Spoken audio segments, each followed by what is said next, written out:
Oh, I barely see it, yeah. Oh, not interesting enough. So I am feeling a lot better after the debacle that was last week. My throat's still a little weird and I'm still blowing my nose pretty often, so sometimes my voice kind of catches and goes in and out, so I apologize if that happens here. But I feel like I look a lot better, have more energy. Like thinking on last week, I feel like my brain was just mush. And so there was a few things that I even forgot to say. So it was just not a good time. So this week should be, fingers crossed, a lot better. It will be pretty chill though because we don't really have anything going on. This whole month is actually pretty chill for us. This week though, we have friends that are out of town, so later today, like I'll be going to their place to check in on their cat Siryn. She is not a friendly cat, so she's not really one that you can like play and cuddle with, but still needs food and water and all of that. Oh my god, Torti's just on her back taking a bath. Alright, I need to show what Torti looks like right now. Look at this creature. She's just taking a bath on her back. Look at that. Look at them beans. Look at you, baby girl. Yeah. You are just so chill right now. Anyway, yeah, she's just distracting me with her cuteness right now.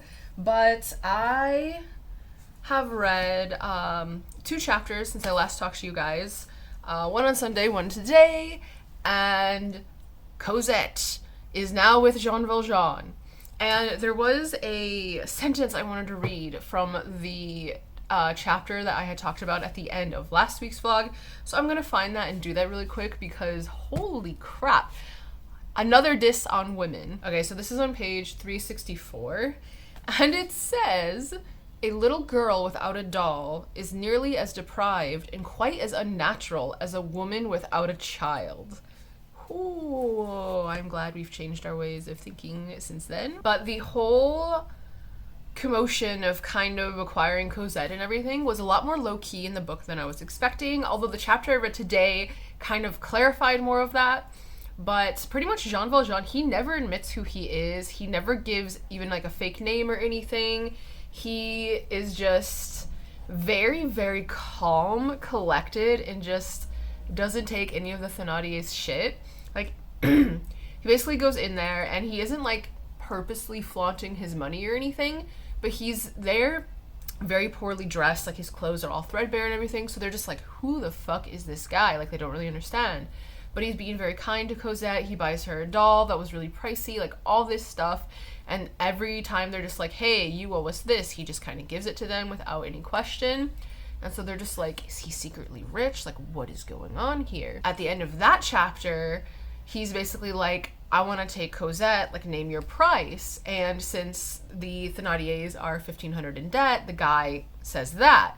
But then after they leave, the woman's just like, shit, he's rich, you should have asked for way more. And the guy's like, fuck, you're right. So he chases after them, catches up to them, and tries to swindle more money from Jean Valjean, and is basically like, there goes my voice. But he's basically like, I can't give her away, like, I can only give her to her mom, and if her mom's dead, like, I can only give her to someone that, like, she has specified, blah, blah, blah. And Jean Valjean's like, okay, here you go, and just hands over this note from Fantine saying, like, please give Cosette to the bearer of this letter. And so it's just like, that's awesome. Very well played. I think it's smart that he held on to that until it was brought up. And then the dude's just like, well, what about all the costs over the year and, like, the money Fantine owes, blah, blah, blah, whatever. And he freaking goes through, like, everything that the Thénardiers had said in the letters that Fantine owed, said what had already been paid, and was then like, so she still owes you 135 francs, and I've paid you 1,500. And he just fucking turns around and walks away. It's just like, damn! Kind of like a mic drop moment for Jean Valjean there.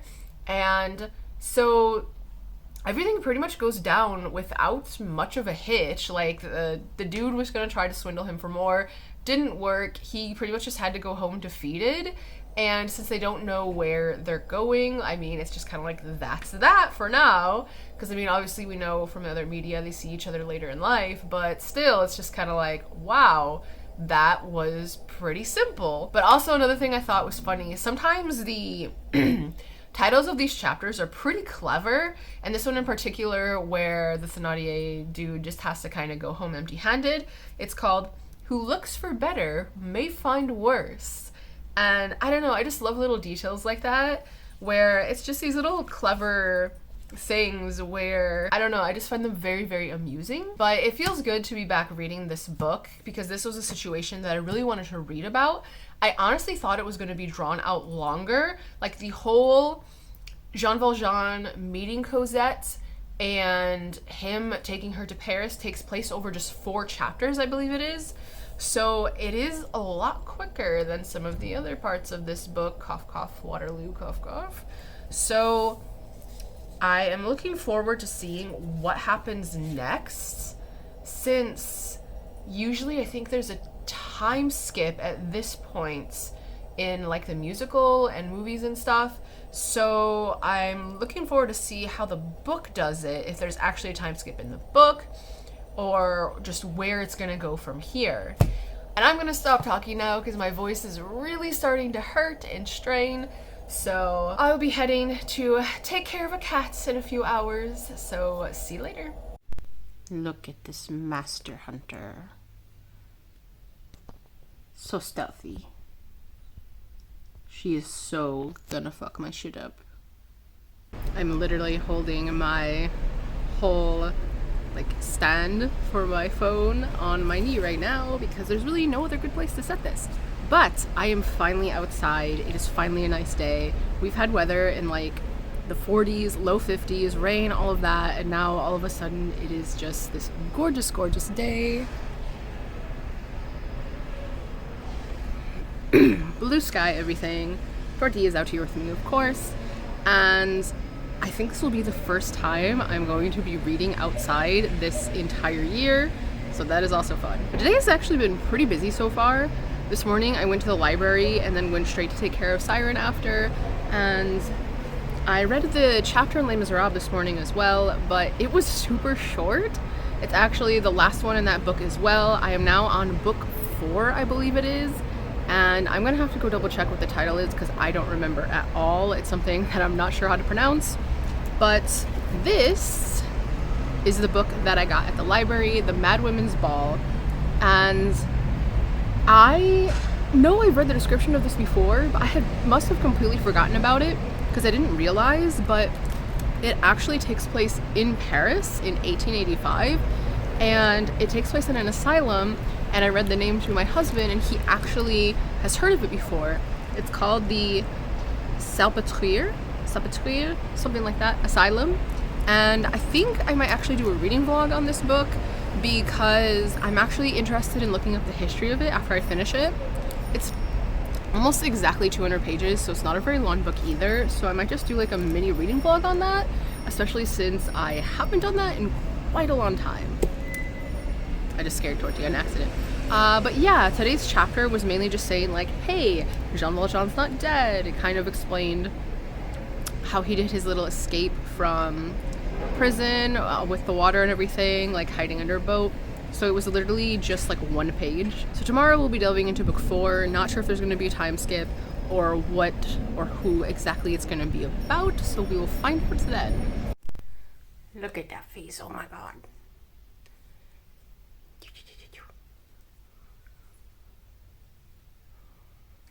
Well, that was fast. Give. Oh god.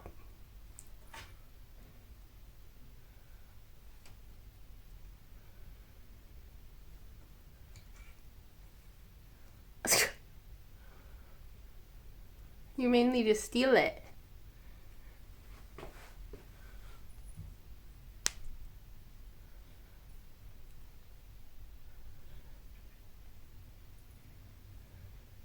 Okay, this is a clip that is going to end up in both the vlogs I'm filming right now. One's a reading vlog, one is a Les Miserables one. But I need to point this out. So yesterday, and I even mentioned it in here, I started a book called The Mad Women's The Mad Women's Ball, which takes place at the Salpêtrière, which is, well, was like an insane asylum type place, but today is a hospital. Never heard of this place before until that book. Well, later yesterday, someone made a freaking Facebook post about the place, and now I'm reading book 4, chapter 1 in Les Miserables, and the first freaking sentence says, "A stroller 40 years ago penetrating beyond the Salpêtrière," and I'm just like, what? Like, how is this everywhere now? And another thing, in the Mad Women's Ball, Victor Hugo is actually mentioned. It's just kind of like a throwaway sentence, but it's just like, ha! And I don't know, just all of the stuff is coming together at once, and I'm seeing this place everywhere, and it's just kind of like, what? But that was a surprise, and I just had to mention that because that just kind of blew me away there. So it's a little bit later, as you can tell by my hair being slightly more dry. I forgot to say before, but book 4 is called The Gorbeau Tenements, which this chapter was strange. Book 4, chapter 1. I mean, I assumed that it was talking about the place where Jean Valjean was going to be, but it didn't say it until the following chapter, which I also read because it was just a page and a half long. But this chapter was mainly just like, there were these two lawyers in the 1770s, and they were named Corbeau and Renard, which is crow and fox in French. And there's actually a really famous fable based around a crow and a fox, which my husband can recite by heart. So they were always getting like picked on and having references to this fable and stuff. And so they're just like, fuck this, we're going to the king and getting our names changed. And so Corbeau became Gorbeau, and the house he stayed at became known as the Gorbeau house. And so that's where the title of this book, the title of this book in here, book in the book, comes from. And so it's pretty much just talking about that and how this house is now like run down and really crappy, and kids throw like rocks through the windows and things like that. Holy shit, I'm dying. And then I die from coughing. Oh my god. Ugh. Make my eyes water. And then the little 1.5 page chapter after is just basically like Jean Valjean brought Cosette there, and she wakes up the next morning thinking that she's still the Thénardiers and realizes she isn't, and she's just happy. And that's literally just all in that chapter. So not much happening yet, but since this book is, the title is the house that they're staying in, I'm assuming that means that we're not actually going to have the time skip yet, and that we might actually see how Jean Valjean and Cosette live more as like a pseudo father-daughter. And I'm really interested to read that. But the reason that the Salpêtrière was actually mentioned in here is because that house was right next to it. I'm just like, holy crap, like everything, I know Paris is like not the largest city in the world, but still, it's just so funny how like all these things are just in the same tiny area. And so I'm thinking like, cool, I can go there, get a shot of like the Salpêtrière, and if there's a house there still, maybe show where Jean Valjean was and stuff. And if this house ever actually existed, it definitely is not there anymore. That address is now a Monoprix, which is a grocery store chain here. So nothing to show for that, but I can at least like kind of show the area a little bit, I guess, since for the vlog I was planning on going to the Salpêtrière anyway. So we'll see what happens with that. Also, my throat is still bothering me. Like, I still have a cold, and I really just can't wait for it to be done, because with me filming, the more I talk, the worse it gets, and the weirder my voice gets as well. So I'll be happy when I'm 100% better again. Also, I'm gonna show you what my view is right now with Torti above me. Nope. I swear, she's just gonna fall. Eeh. Oh, activated. Activated. There she is. Big Torti butt.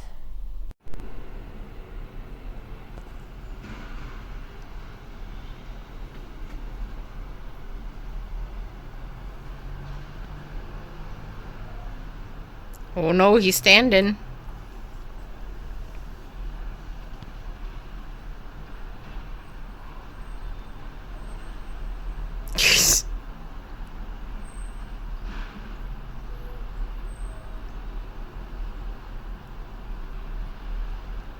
What was that, Torti?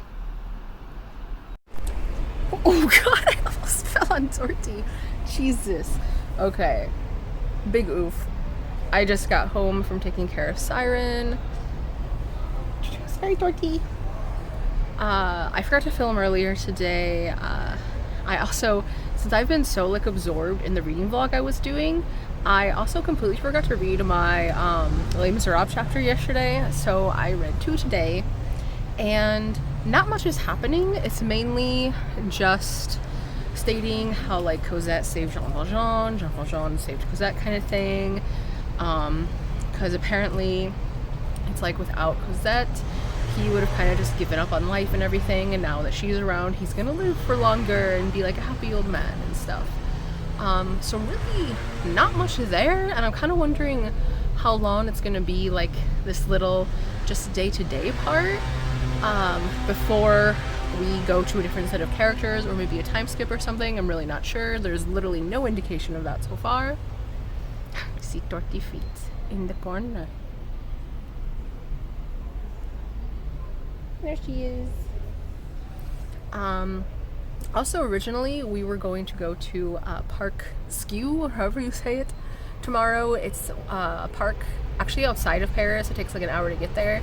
That is full of cherry blossoms. We were gonna go tomorrow, but now we're gonna go on Sunday. So I think I'm just gonna end the vlog here. So not too much happening in Les Miserables this week, but we'll see what happens next week. So until then, bonne journée and au revoir.